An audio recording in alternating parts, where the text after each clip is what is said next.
yung Jones Bridge lighting ceremony dahil daw 50 years celebration ng PH China bilateral. Parang tingin ko nagpapasip-sip na itong si Marcos Jr. dahil alam niyang failure siya nitong election at medyo bumaba yung kanyang survey ratings So parang tila baga, alam mo yung style nito kasi parang kung papansin din ninyo ang ugali nitong taong ito, susugod, bawi, susugod, tapos magpapakitang gilas.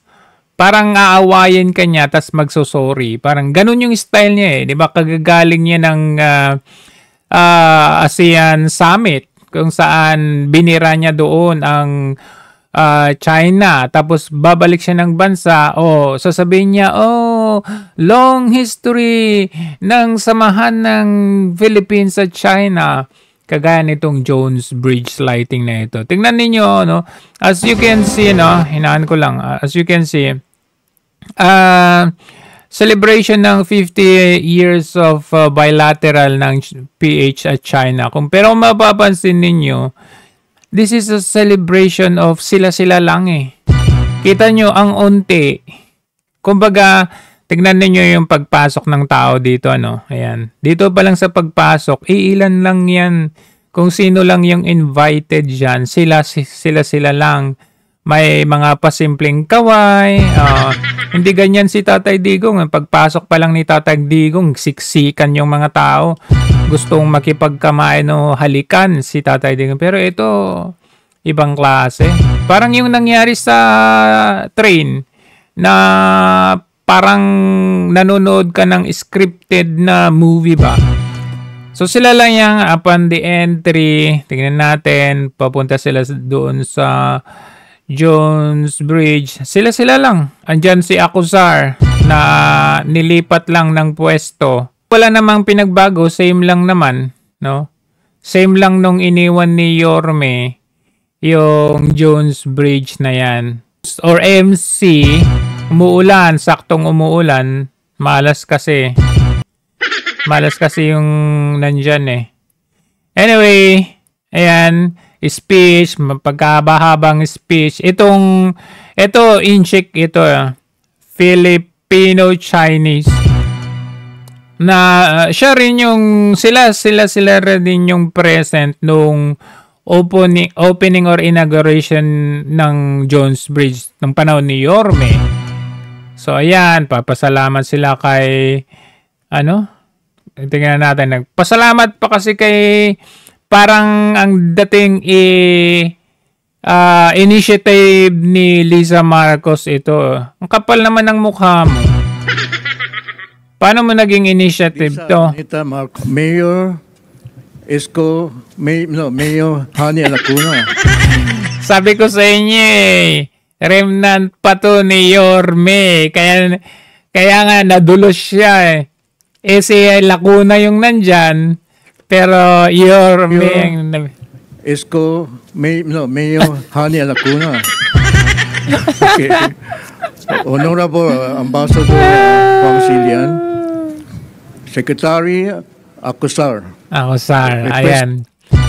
May history kasi si Acuzar diyan sa Jones Bridge na yan. Alam niyo siya kasi yung designer dyan. Panahon pa ni Yorme to. Panahon pa ng Duterte administration. Is the cultural icon leading to the entrance of Manila Chinatown, which is the most oldest Chinatown in the world. That's over 430 years old. And they confirm to leave significant in Binondo Chinatown and other provinces. So first of all, thank you so much, Mr. President and Excellency First Lady, for inviting me and my colleagues. Kailangan mo kasing banggitin yung si Lisa. Kasi kung hindi, lagot ka. To this celebration, this ceremony in celebration of the 50th anniversary of the establishment of China, the Philippines relations. I think that's our appreciation. Diba? si Ambassador Wang Zi, ito, pagkatapos nilang bira-birahin yung China, iimbitihin yung ambassador. And congratulations should go first to the First Lady for initiating this project. And Paanong Lisa Marcos ang nag-initiate niyan?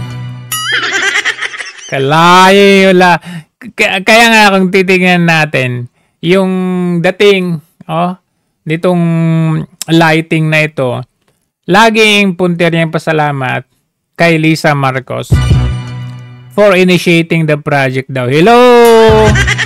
Kapal ng mukha. Luis Araneta Marcos.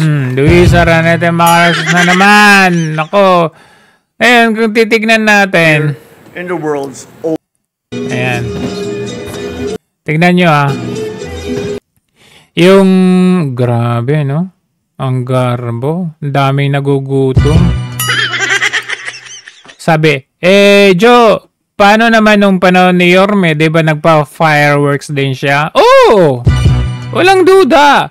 Pero, nagugutom ba yung mga tao? Sa panahon ngayon, daming gutong inuuna pa yung ganitong lighting, di ba? Tapos, ang nakakatawa pa dito, sila lang. Hindi kagaya ni Yorme. Tignan ninyo. Nung panahon ni Yorme yung opening, no? Ayan. Ito po yung opening ni Yorme. Kasama ang taong bayan. Kasi pera ng taong bayan to eh. Oh, ayan in preparation. Ayan, dito sa in preparation. Kasama ang taong bayan. Ayan, hanggang... Ayan. Ayan.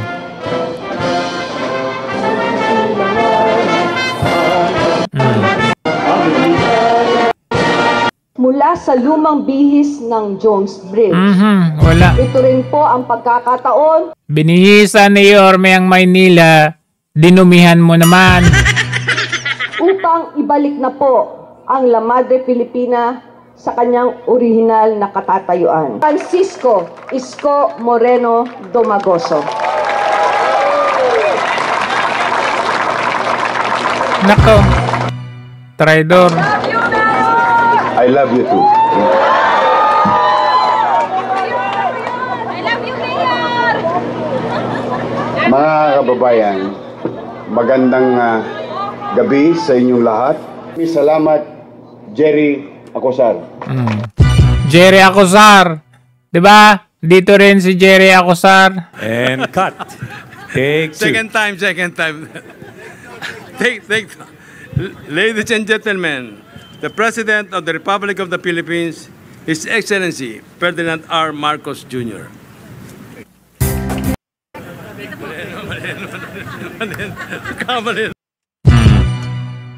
Diba? Pero, noon pa kay Yorme yan, nandyan na yan. Bilyonaryo pero Kasi may history. tambay sa Jones Bridge. Gabi-gabi ho ito. O talaga naman, Diyos ko, nagdalawang isip. Ang ating pong kaibigan, Dr. Vicky Bello, ikaw lang ang gumalaw ng mukha ko. Na virgin ako, madalit salita. And of course, maraming salamat sa ating mga kasamahan, sa ahensya ng gobyerno, sa nasyonal at lokal. Partikular na to Secretary Bernard Romulo ng Department of Tourism. Magaling to si Jerry. Malamang ito. Jerry Acosar. Delpan Bridge, MacArthur Bridge, Quezon Bridge, Lambingan, and so on and so forth. Ayala Bridge. Ang daming bridges ng Maynila. Bakit to Jones Bridge? Just so you know, lalo na sa mga kabataan na maaaring busy kayong kakapanood sa YouTube. Minsan maganda rin mag-Google. Mahalaga na napapagduktong ang dalawang bahagi ng lungsod ng Maynila. Isa sa hamon ng Maynila, bukod siya'y laging baha, dala ng on the west. Walang binabasa yan Tignan ninyo, iba.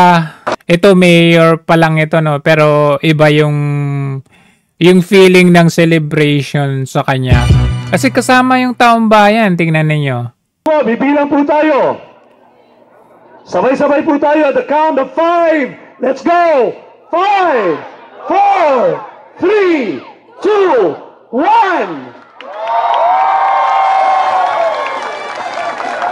Mabuhay ang Maynila! Ang liwanag, ang kaganda ng kinang na lusog na Maynila. Dito na sasaksiyan sa pag-iilaw. Ayan, di ba? Pagpapaganda ng Diyos. Di ba? Daming tao. Mabuhay! Kasama ang taong bayan. Ayan yung mga inchik ko. At syempre ang National Parks Development Committee, ang National Museum of the Philippines. Ayan sila.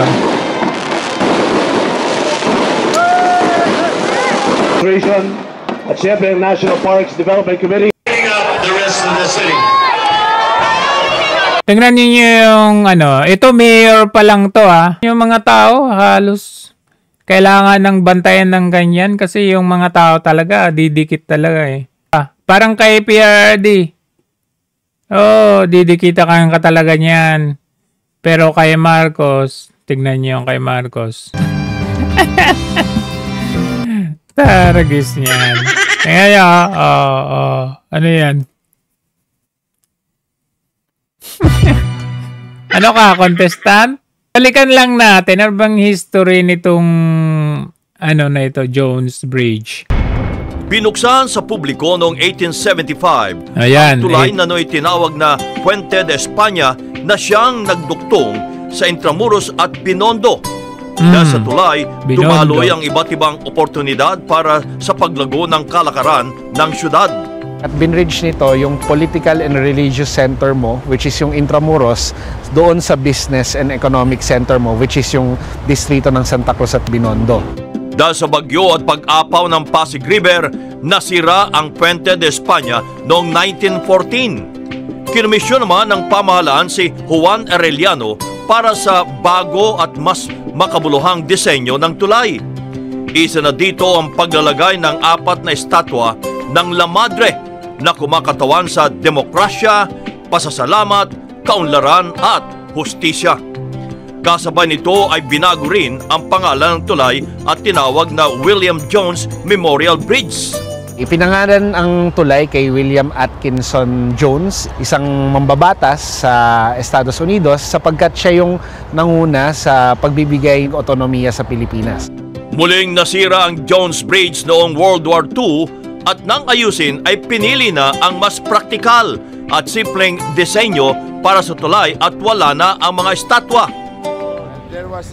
Pero nitong Setyembre, sa pagtutulungan ng lokal na pamahalaan ng Manila at ng kilalang developer na si Ginoong Jerry Acosar, binigyan ng bago at naayon sa kasaysayang disenyo ang Jones Bridge na sumisimbolo rin sa pagkakilanlan ng syudad ng Maynila. Ang pera pong ginamit dyan, ito pong mga poste na yan ay hiningi namin sa Chinese organization. Tapos, nagbigay sila ng 20 million. Ngayon, pumunta ako kay Manong Jerry kasi gusto ko ibalik yung parang semblance of the past. So, he did for free. Ito maganda. Jerry Acosar. Tosgas niya na yung iba dyan. Isa ang artist na si Jordan Hernandez sa mga namuno sa pagbibigay buhay sa disenyo ng Jones Bridge. Kung mapapansin nyo yung mga lumang litrato ng Jones Bridge, hindi ganun kadami yung lamppost na makikita nyo at hindi ganun ka-elegante. Ngayon, mas dumami at mas naging intricate yung mga disenyo. Sa kanilang workshop sa Bagak, Bataan, mahigit 2 buwan lamang dinisenyo at binuo ni na Jordan at mga kasamahan niyang manlililok mula sa Paete, Laguna, ang 62 single lamppost at 28 5-branch lamppost na gawa naman sa fiberglass. Kabilang din sa disenyo ang pagbabalik ng 4 na estatwa ng La Madre sa Jones Bridge. Nung una inisip namin parang imposible nang gawin dahil nga sira na yung isa at yung 3 naman ay nasa iba-ibang lugar. Pero sa tulong na rin ng City of Manila, naibalik yung galing sa Luneta. Kahit papaano, naibalik namin yung replika man lang nung isang nasira. At ang layuning pagandahin at pasiglahing muli ang Jones Bridge, kitang-kita lalo na kung sa gabi. Nananawagan din kami sa taong bayan, natulungan kami na maging vigilant, to protect. Kasi sila naman din ang may-ari. Sila rin naman ang makikinabang. So, hindi ko mawari itong presidente ngayon na kaliwat kanan nandun sa mga opening ng mga hindi naman dapat nandun. Ito nga ang Jones Bridge na to ay proyekto under Duterte, but the initiative of the former mayor na ngayon na si Isko Moreno, wala naman doon si PRRD. Kumbaga, ang ginagawa nitong administrasyon na to, natapos yung project initiated during the past administration. Lalabas sila ngayon, mag-picture taking, mag-opening sila, tapos ilalagay nila yung pangalan nila doon. Like for example, paano natin i-account ito kay Lisa Marcos? Ha? Hindi naman siya nag-initiate dito. Bakit si Lisa Marcos ang pinapasalamatan dito? Sa dami ng dapat puntahan itong si Marcos Jr. na ito, itong mga papogi na hindi naman niya gawa, doon siya pa pumupunta. Kakapalan na ng mukha ang tawag dyan.